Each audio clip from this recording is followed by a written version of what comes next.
একে তো কেক বানাতে পারি না, তারপর আবার ব্যাটার গুলতে গুলতে বিটারটাই খুলে গেল। এই গলে যাওয়া ডেয়ারি মিল্কটাকে দেখে কি মনে হচ্ছে আমাকে একটু কমেন্ট করে জানাও প্লিজ, কারণ আমি নিজের মুখে ওটা ঠিক উচ্চারণ করতে পারছি না। মনে ভয় আর সাহস দুটোই 50-50 ছিল, তাই নিয়ে আমি ব্যাটার গুলে কেক বানাতে বসিয়ে দিলাম।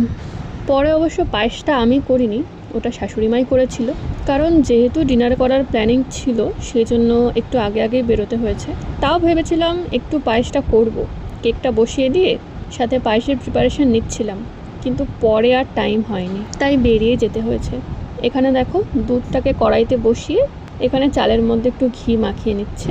আমি ফাঁকতালে কয়েকটা মোমবাতিও নিয়ে আসলাম। পায়েসের দুধ ফুটে গেছে আর এদিকে দেখি কেকটা কত দূর হলো। এদিকে যেই কুর্তিটা পরবো বলে ভেবেছিলাম তার সাথে লেগিংস ম্যাচ হচ্ছিল না, তাই আগে থেকে বার করে রাখা এই জিন্সটাই পরে নিলাম।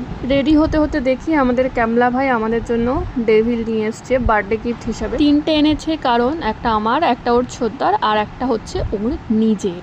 তারপর আমি আমার কারেন্টলি ট্রেন্ডিং হেয়ার স্টাইলটা ক্রিয়েট করে নিলাম, আর পাশ থেকে আমার বর বলছে জন্মদিনটা আমার আর সাজুগুজু করছো তুমি। আর এই চক্করে আমি মুখে ক্রিম লাগাতেই ভুলে গেছি।